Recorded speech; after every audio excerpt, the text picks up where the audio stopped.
प्रारब्ध के और चर्चा सत्र पर आप सभी का स्वागत है। स्क्रीन के दूसरे हिस्से में आप जिन्हें देख रहे हैं, आप हैं अजीत सिंह जी, स्वामी रामदास। दर्शकों, इस बीच पहलवानों के इस पूरे धरने के मामले को हम लगातार फॉलो कर रहे हैं।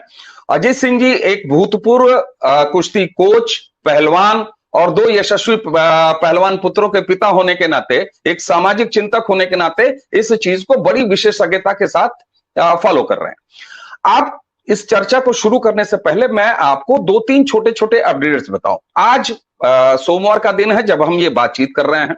बीती शनिवार की रात 11 बजे बजरंग पूनिया, साक्षी मलिक और विनेश फोगाट, ये तीनों धरना रथ पहलवानों के नेता, अब इन्हें नेता ही कहा जाएगा क्योंकि ये रिप्रेजेंट कर रहे थे, इनकी मुलाकात होती है गृह मंत्री अमित शाह से।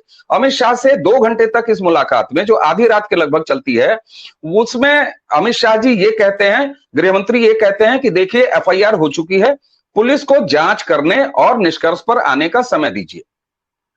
उसके बाद कल यानी बीते कल यानी रविवार को सोनीपत में जो महापंचायत हो रही थी, खाप पंचायत, पहलवानों के समर्थन में, वहां बजरंग पूनिया अकेले पहुंचते हैं और मंच से ये कहते हैं कि हमारे धरने का कुछ लोग गलत इस्तेमाल कर रहे हैं, बेजा इस्तेमाल कर रहे हैं, इसलिए इस महापंचायत में कोई भी डिसीजन हमारे बारे में नहीं लिया जाए। उसके अलावा साथ में वो ये भी कहते हैं कि हम पहलवान खुद 3-4 दिन में एक महापंचायत बुलाएंगे, हम नहीं चाहते कि इसमें बंटवारा हो और लोग अलग अलग हों।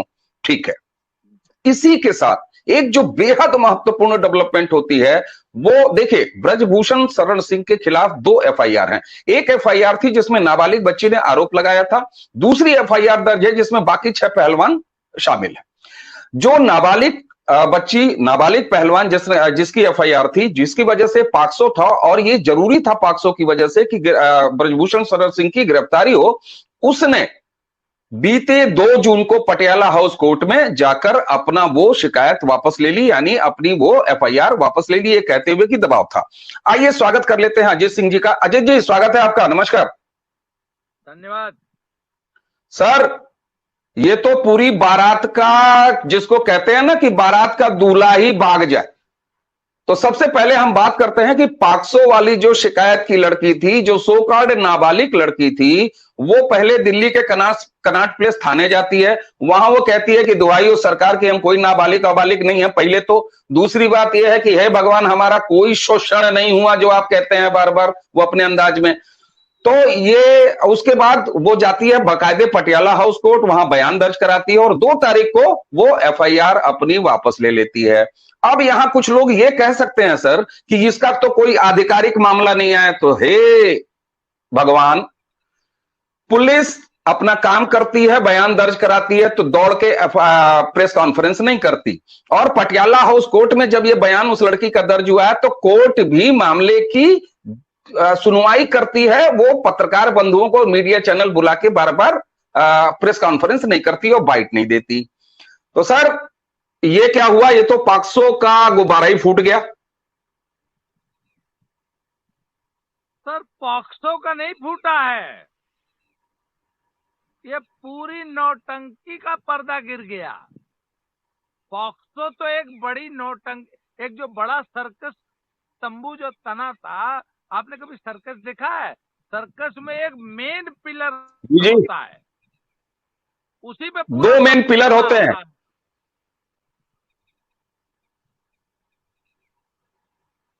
तो सर, वो मेन पिलर ही गिर गया, सर्कस का तंबू गिर गया। जी जी। अब दूसरी बात, भाई आज तक इनकी गिरफ्तारी का एक ही तो मुद्दा था, पोक्सो है, गिरफ्तार करो, गिरफ्तार करो। तो सर अब पोक्सो नहीं है, कंप्लेंट ही नहीं है। तो सर, हिंदुस्तान में कानून के काम करने का जो तरीका है, उसमें क्या होता है कि जब कंप्लेनेंट कंप्लेंट करता है कि फलाना अपराध हो गया मेरे साथ और फलाने ने किया, तो सर पुलिस का जो काम करने का तरीका होता है ना, पुलिस पहले अपराधी नहीं ढूंढती है, पुलिस सबसे पहले देखती है कि पहले अपराध हुआ, तो पहले अपराध ढूंढती है। यदि अपराध मिल जाए तो फिर अपराधी ढूंढती है, जी फिर धारा और लगाती है, घटाती है, बढ़ाती है। एक बार चार्जशीट करती है, दोबारा करती है, तिबारा करती है, नए तथ्य आते हैं, फिर धारा बढ़ाती है। तो सर ये प्रक्रिया है। सर। जब इन्होंने कंप्लेंट की तो पुलिस ने कहा कि अरे भैया पहले चेक कर ले अपराध हुआ भी है कि नहीं। जी जी। इसलिए पुलिस समय, सर पुलिस ने पाया कि अपराध ही नहीं हुआ। तो जब अपराध ही नहीं हुआ तो किसको गिरफ्तार कर ले भाई पुलिस। इधर ठीक इनका है सर। दुराग्रह चालू है, गिरफ्तार करो गिरफ्तार करो गिरफ्तार करो। क्योंकि हमने पॉक्सो में एक झूठी कंप्लेंट करा तो वो मामला खत्म। अब सर इनकी समस्या पता है क्या है, ये अमित शाह से क्यों मिले। सर एक बात बताऊं आपको, इस लड़की ने अपनी जो कंप्लेंट वापस ली है, ये 31 तारीख को वापस ली है जी सर, 31 तारीख को। और बजरंग पूनिया को पता लग गया था जिस दिन ये कंप्लेंट वापस ली है ना, उस लड़की के बाप ने बजरंग पूनिया को और विनेश को बता दिया था कि देखो भैया तुमने हमें फंसा दिया है, हमको जेल नहीं जाना है 10 साल के लिए, और तुम्हारे चक्कर में हम नहीं पड़ेंगे। और उन्होंने कंप्लेंट वापस ले ली। तो अब बजरंग पूनिया और विनेश फोगाट और साक्षी मलिक के सामने सबसे बड़ी प्रॉब्लम पता है क्या है, कि अपने आप को किसी तरह निकाल ले। इज्जत तो जानी थी चली गई, इज्जत तो जो जानी थी चली गई, अब जेल न जाए।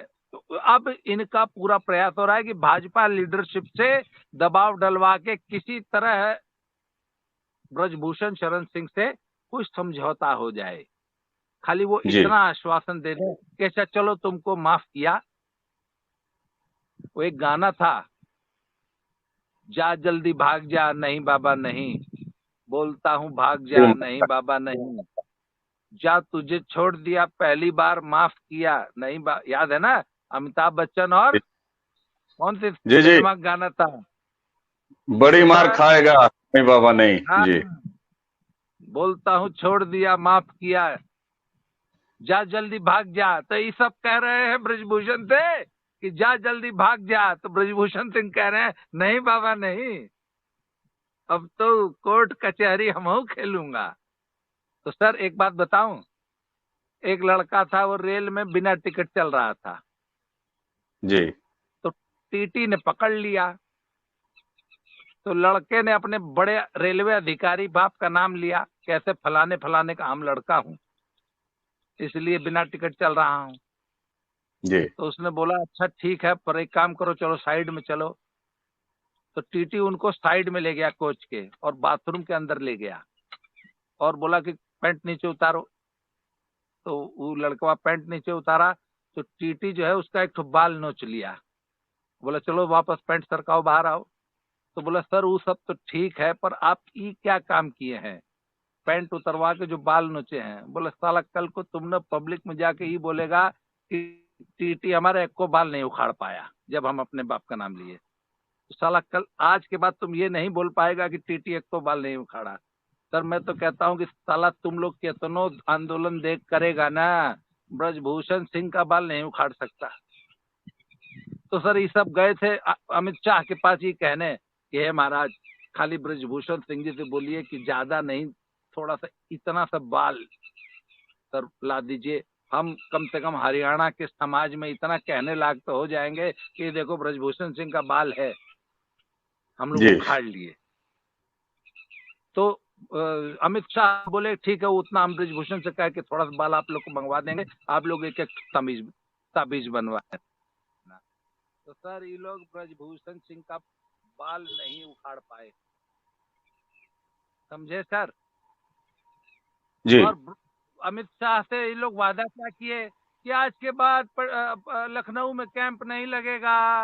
अरे तुमको तो पहलवानी करनी नहीं है, और लड़कियां सब, यही लड़कियां सब रो रो के रिक्वेस्ट करेंगी।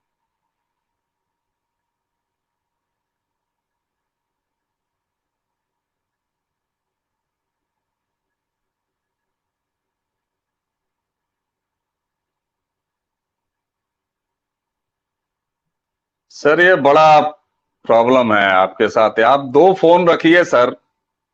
सर दो फोन रखिए, आपको जिंदा नहीं छोड़ेंगे लोग फोन। मतलब लोगों को काट देने के बाद भी नहीं समझ में आ रहा है, हैं? हाँ, लोगों को काट देने के बाद नए नए नए लोग फोन कर रहे हैं। नहीं आगे तो से आप फोन भी तो उठाना ही पड़ेगा सर। महान आप भी तो महान है सर। आप जब पता है इतना है तो एक तो दूसरा फोन ले लीजिए सर, छोटा वाला, जिसमें बतियाने के लिए साला हो पड़ा रहे। यही नंबर पे सब कुल होला।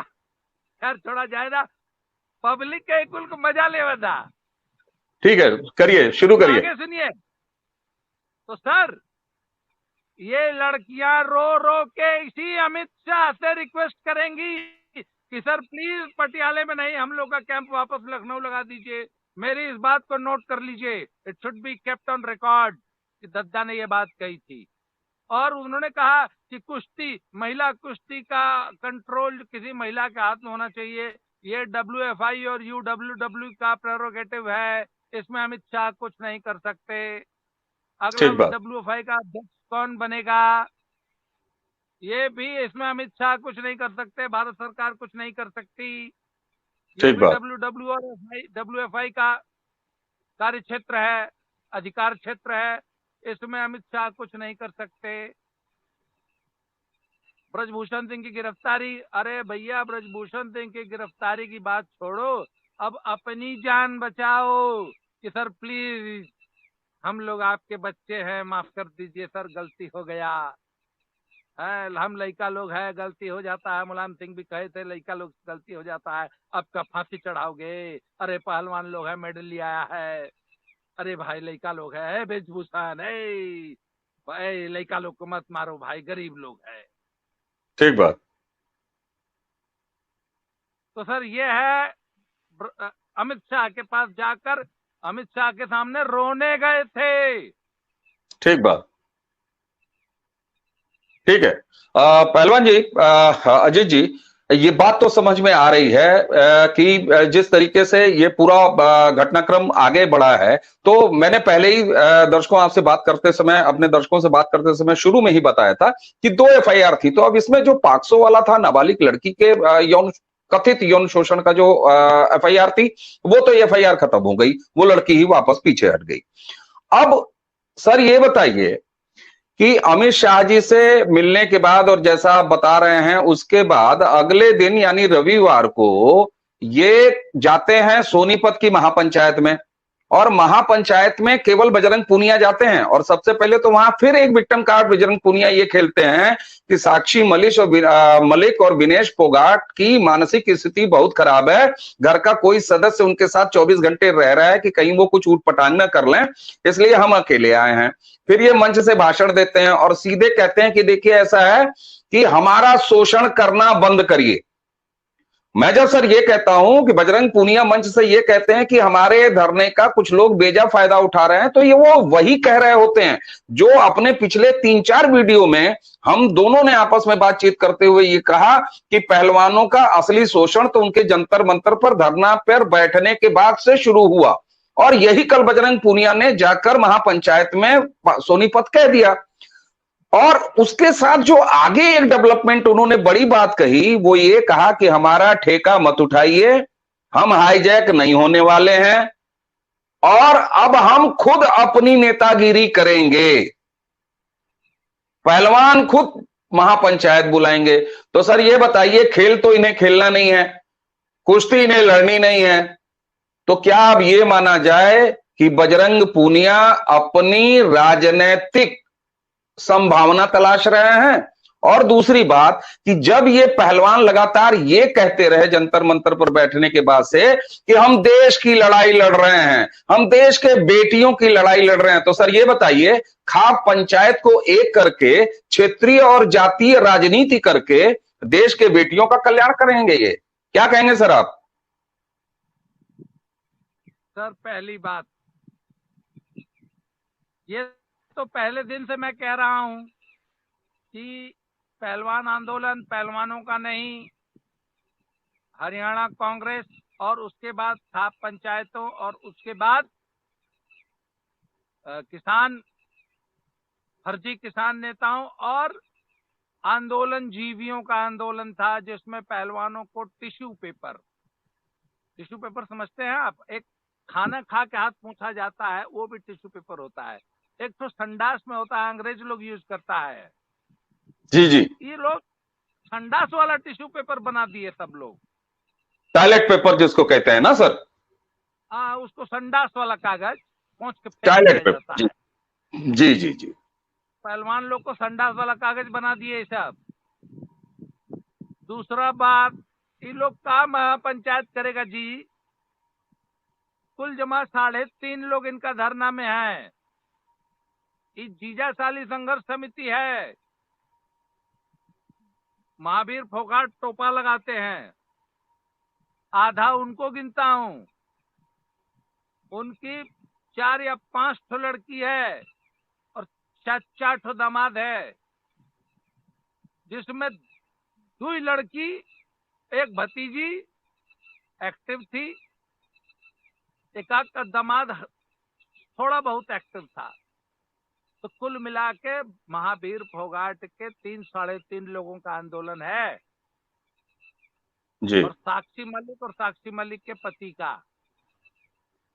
कौन सी महापंचायत करेंगे पहलवानों की? कौन सा पहलवान आएगा इनके पास पंचायत में?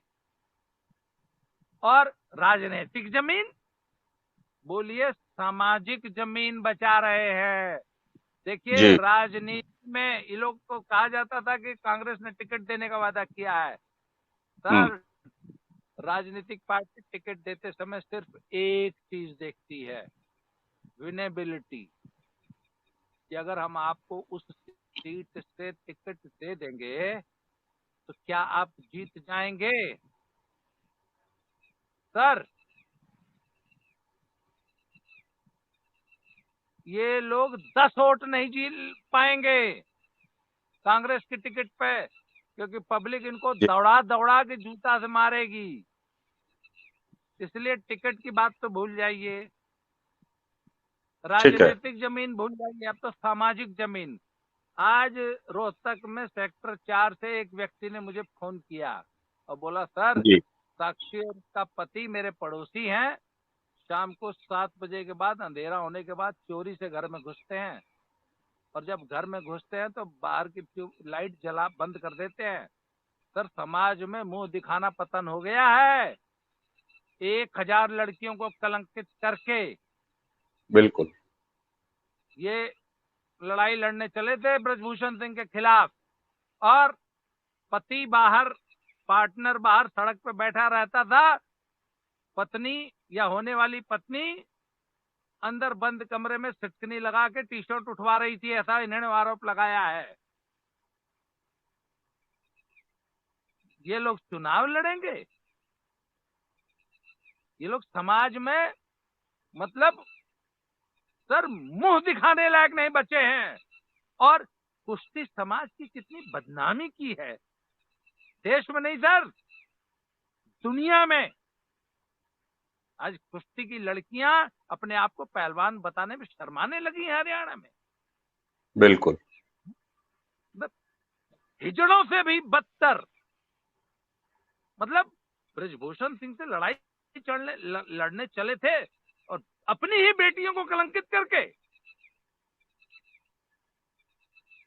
सर, ब्रजभूषण सिंह दबंग आदमी है, मुंहफट है, बदतमीज है, तानाशाह है, किसी को अपने सामने बोलने नहीं देता। उसकी आंखों में इतना तेज है कि आप उसके सामने आंख मिला के बात नहीं कर सकते, अगर आप पद की बात नहीं कर रहे हैं तो। इतने रोबीले आदमी के साथ। और सर, तू तो गोरखपुर का रहे वाला न हुआ, हमान गाजीपुर का नहीं। सर, मार झगड़ा, जे लड़ाई लड़त जे समाज में रहत था, जेके इज्जत से रहे के वो ठकुरे के, तो सर 4 गोजी तो चली। समाज में अगर जिए के है तो 4 जगह झगड़ा हुई, बिस्तर खेत जोतत हुआ तो डांड मेड़ के लड़ाई हुई। तो सर जी ठाकुरन जेल गल कोनो शर्म के बात ना है, पर चोरी छिनैती में कोनो केहू जेल ना जाला। हाँ, जमीन बदे लड़ब, अपने इज्जत मान सम्मान बदे लड़ब, जरूरत हुई तब फायरिंग भी हुई, गोली चली, बम बंदूक कुल चली, पर चोरी छिनैती में जेल न जा। ठीक है। सर दबंगई अपनी जगह है, पर किसी बहन बेटी को छेड़ने का आरोप लगाना, अरे मर्द थे तो मर्द की तरह लड़ते। बेटियों को कलंकित करके अपनी बेटी को, अपनी होने वाली पत्नी के लिए बोलते हो कि मैं बाहर कार में बैठा था और अंदर जो है इसके साथ ऐसा काम हो रहा था, और अगले दिन में फिर उसको लेके आया। दिनेश ने यह आरोप लगाया है कि मैं अंदर थी तो मेरा पार्टनर बाहर कार में बैठा था, और अगले दिन वही पार्टनर मुझे दोबारा लेकर आया। कौन लोग ऐसा करते हैं सर?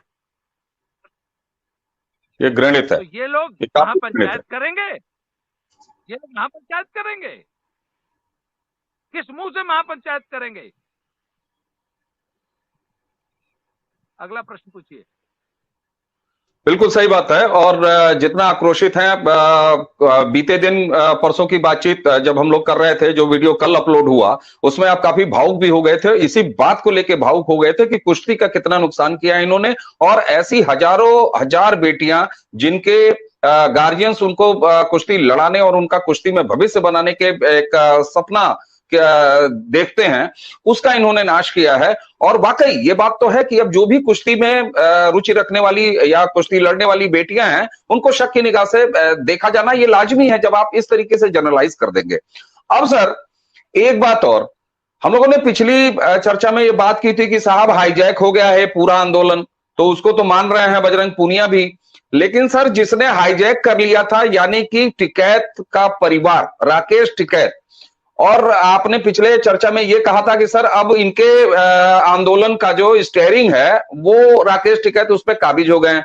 तो अब तो बजरंग पूनिया ने जिस तरीके से कहा है कुछ लोग हमारा बेजा फायदा उठा रहे हैं आंदोलन का, तो इसका मतलब है कि फफेला यानी गले पर हाथ लगा के और राकेश टिकैत जैसे आंदोलन जीवियों को कम से कम इन पहलवानों ने उस बस से निकाल के बिल्कुल बाहर फेंक दिया है धकिया के। सर ये वही पहलवान थे ना जो रो रो के बुला रहे थे कि प्लीज आइए, हमारा को समर्थन कीजिए, प्लीज आइए आइए। अरे भैया तुम ही तो रो रो के बुलाए थे इन खाप वालों को, तुम ही न बोले थे कि हमारे बड़े बुजुर्ग सब डिसीजन लेंगे, हमारे बड़े बुजुर्ग हो सकता है समाज के देश के खिलाफ भी डिसीजन ले ले। बिल्कुल ये बात अभी कही गई थी। खाप वालों को स्टेयरिंग किसने पकड़ा था? आप ही लोगों ने ना, आप ही ने कहा था दिल्ली की जांच पे भरोसा नहीं है, दिल्ली पुलिस की, भारत सरकार की ओवरसाइट कमेटी की जांच पे भरोसा नहीं है। अब तो खाप वाले बड़े बुजुर्ग, हमारे बुजुर्ग जो डिसीजन लेंगे, अब क्यों बुजुर्गों से पल्ला झाड़ रहे हैं? लेने दो बुजुर्गों को डिसीजन। मतलब बुजुर्ग भी टिश्यू पेपर है क्या? जब मर्जी आया बुलाया पहुंच के फेंक दिया? क्यों? बुजुर्गों को किसने बुलाया था आंदोलन में? बिल्कुल पकड़धारियों को, खाप वालों को। तो एक बात है, अब जब खाप आ गई है ना तो अपनी मर्जी से जाएगी। ठीक बात। और वो तो गिद्ध है, खाप वाले तो गिद्ध है, गिद्ध गिद्ध। जहां लास्ट देखी वहां टूट पड़ेंगे।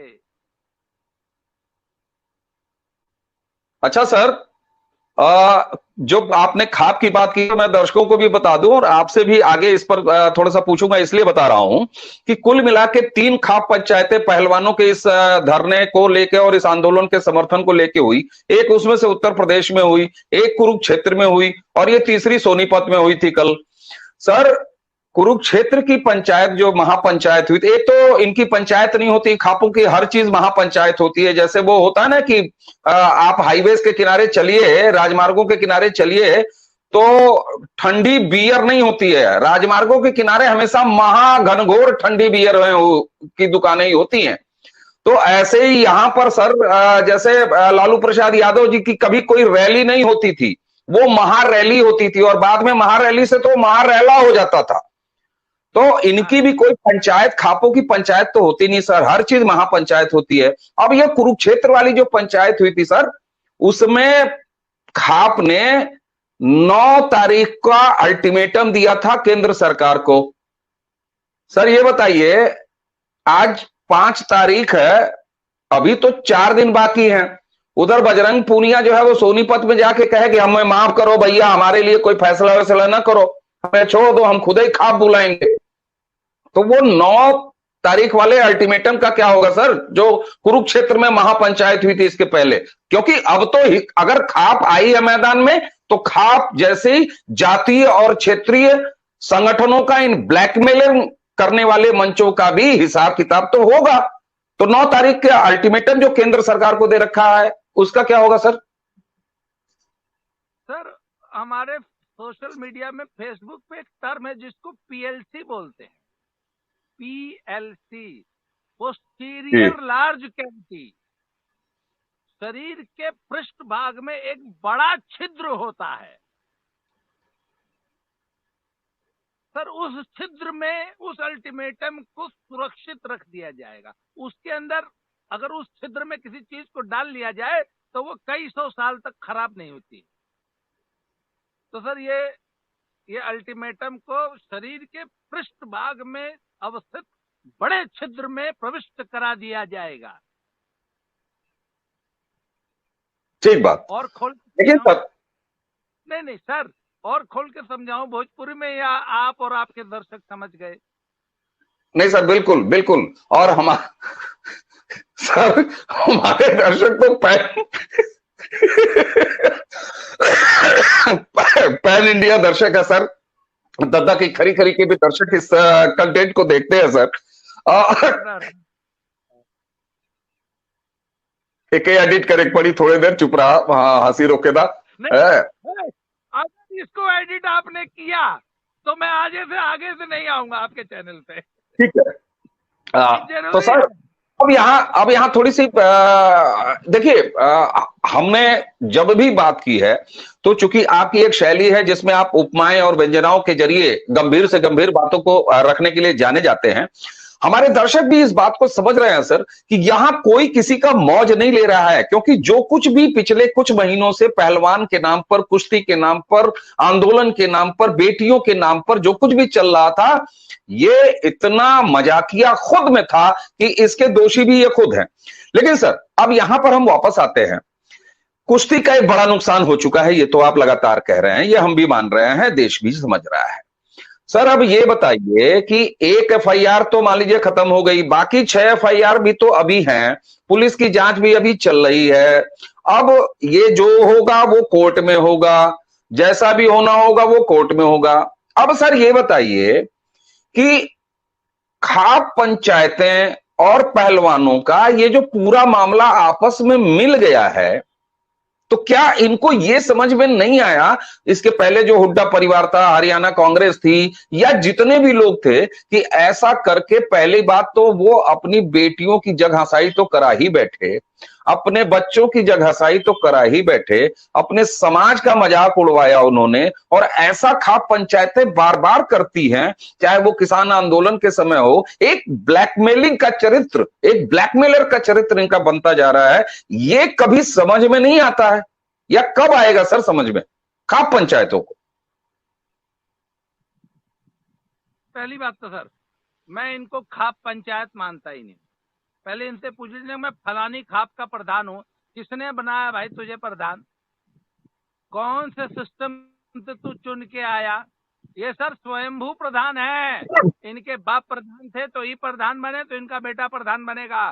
सर इनकी समाज में कोई स्टैंडिंग नहीं है, ये ब्लैकमेलिंग ग्रुप हैं और ये स्वयंभू खापे हैं। इनको किसी समाज का कोई प्रतिनिधित्व हासिल नहीं है और ये विशुद्ध ब्लैकमेलर हैं। और सरकार के पिट्ठू हैं, आपको बता दूं, राजनीतिक दलों के पिट्ठू हैं। जी। ये किसी खाप के, किसी जाति के, किसी गोत्र के, किसी के प्रतिनिधि नहीं है। They are simple pure blackmailer. Okay और सर, यही इनकी समाज में है। समाज में इनको कोई नहीं पूछता। ठीक बात है। अब यहां पर सर जो माहौल बनाया गया था जंतर मंतर पर, जब यही पहलवान बैठे हुए थे, तो वहां टुकड़े टुकड़े गैंग, शाहीन बाग गैंग, आंदोलन जीवी, तमाम तरह के राष्ट्रीय मुद्दे, वहां पर कोई केरल से आ जा रहा है, जैनों का पूरा गैंग वहां पर इकट्ठा था, और तब बड़े अच्छे सुनाई देने वाले, साउंड करने वाले नारे लग रहे थे सर। लेकिन उसी के साथ ये कहा जा रहा था, ये देश की बेटियों का सवाल है, पहली चीज। पूरे देश के खेल के भविष्य का सवाल है, दूसरी चीज। हिंदुस्तान के लाखों करोड़ों नौजवानों के भविष्य का सवाल है, तीसरी चीज। ऐसे चौथी पांचवी तमाम सो कॉल्ड पाखंडी मुद्दे रखे गए। अब सर ये पूरा मामला जाके सिमट कहां गया, और सिमटता दिख कहां रहा है? उसी कुरुक्षेत्र, उसी पश्चिमी उत्तर प्रदेश की खाप पंचायतों में, उसी सोनीपत की खाप यानी जातीय पंचायतों में। हमारे जो दर्शक उत्तर प्रदेश और यहां हरियाणा या पंजाब या राजस्थान से ताल्लुक नहीं रखते हैं, तो खाप पंचायतों का मतलब होता है सीधे सीधे जाति का एक संगठन, जातिगत संगठन। तो सर ये बताइए कि कहां गए उनके नाते वो दुनिया भर की जो बड़ी बड़ी बातें थी कि साहब देश की करोड़ों करोड़ों बेटियां, लाखों लाखों बेटियों की इज्जत का सवाल है। सर ये बताइए, ये तो बिरादरी, घर, आप जीजा साली आंदोलन कह ही रहे हैं, तो ये तो घर, रिश्तेदारों, जाति, गांव, क्षेत्र, इसके अलावा तो कोई ये मामला ही नहीं रहा। ये तो हरियाणा से बाहर ही नहीं निकल रहा है। तो लोग कह रहे थे कि नहीं साहब ये हरियाणा का मुद्दा नहीं है, हरियाणा का मुद्दा नहीं है, ये पूरे देश का मुद्दा है। तो आखिरकार ये अपने उसी बिल में वापस क्यों हो गए सर? सर ये सिर्फ विशुद्ध जातीय आंदोलन था और विशुद्ध नारेबाजी, खोखली नारेबाजी का आंदोलन था। और हमारा देश जो है ना इस वक्त एक होली काउ सिंड्रोम से ग्रस्त है। कुछ हमने होली काउस बना ली है कि जैसे बेचारी अबला नारी, बेचारी बेटियां, जैसे फौजी, छात्र, किसान, ये होली काउस है ना। और जी जी। होली काउस के लिए एक जबरदस्ती जो है, एक जबरदस्ती की सहानुभूति लहर हमारे देश में चल पड़ती है। ये होली ठीक है, काउ सिंड्रोम से हमको बाहर आना है, बिल्कुल। है ना। उसी तरह एक अब होली काउ दलित है। बिल्कुल है। तो ये सब लफाजी है सर, ये सब लफाजी है। ठीक है सर, अब इसको कंक्लूड करें अगर आज की चर्चा को, अब आगे क्या भविष्य देख रहे हैं, और आप कितना अब इस पूरे मामले को कहां जाएगा और कितने दिन में जाएगा, क्या भविष्य क्या देख रहे हैं सर? चलते चलते इसको कंक्लूड करते हैं जी। एक हफ्ते से 10 दिन के अंदर पुलिस इस केस में एफआर फाइनल रिपोर्ट लगा देगी। कोर्ट में 2 या 3 तारीख पड़ेगी और पुलिस इस एफआईआर को क्वेश्चन कर देगी, या पुलिस चाहेगी तो कोर्ट इस एफआईआर को क्वेश्चन कर देगी, पुलिस चाहेगी तो एक्सपंज कर देगी। फिर अब मामला आ जाएगा ब्रजभूषण सिंह के हाथ में कि अब वो इन पापियों, दुष्टों, झूठों, मक्कारों के साथ क्या करते हैं। ये एक सवाल, ये एक बड़ा महत्वपूर्ण सवाल है सर, जो बहुत सारे लोगों के जेहन में है कि हम अपने वीडियो चर्चाओं के नीचे कमेंट्स में भी देख रहे थे कि लगातार काफी दर्शक ये लिख रहे हैं अपनी टिप्पणियों में कि साहब अगर ये झूठा साबित होता है पूरा मामला, तो जिन्होंने इतना घृणित आरोप लगाया उनके खिलाफ क्या होगा? तो ये जरूर जानना चाहते हैं सर जी। देखिए, जब तक कोर्ट से एफआईआर क्वैश नहीं हो जाती तब तक तो ब्रजभूषण सिंह करेंगे इंतजार। जिस दिन कोर्ट से एफआईआर क्वैश हो गई और एक्सपंज हो गई, सर खेल तो उस दिन शुरू होगा। और ये सब लोग, सब ब्रजभूषण सिंह से, मैंने कहा था ना, घुटनों पे रहम की भीख मांगेंगे। पर एक बात का ध्यान रखिए, मैं इस वीडियो के माध्यम से ब्रजभूषण सिंह जी को भी एक मैसेज देना चाहता हूं सिंह साहब, ये अब सिर्फ आपका मामला नहीं है, और आप अकेले माफ मत कर दीजिएगा। करोड़ों लोगों की भावनाएं जुड़ी हुई हैं, करोड़ों लोगों की भावनाएं आहत हुई हैं, पूरा पुरुष समाज कलंकित हुआ है, पूरी पहलवानी कलंकित हुई है। अकेले ब्रजभूषण सिंह माफ नहीं कर देंगे। We too are stakeholder. अब तो समाज माफ करेगा, अगर माफ करेगा तो देश ठीक है, माफ करेगा। बिल्कुल। और उन 1000 बेटियों का भी तो सवाल है सर। उन 1000 बेटियों का, जब इन पहलवानों ने ये कहा था कि 1000 बेटियों का ऐसा शोषण हुआ है, तो वो 1000 बेटियां भी माफी के समय उनका भी राय जानना चाहिए। और इस तरह से देश की जो भी बेटी खेल में, कुश्ती में है, उन सबसे तो आखिर वो भी तो एक स्टेक होल्डर हुए सर। बिल्कुल। और अब तो खेल तो अब शुरू हुआ है सर, अभी तो ठीक है, देखते जाइए क्या क्या होगा। आप जरा ठीक जल्दी है, कंक्लूड करिए, मेरी ना बैटरी और डाटा बिल्कुल। दोनों जाने तो वाले। बिल्कुल बिल्कुल, आप आज की चर्चा को हम यहीं पर अब समाप्त करते हैं। और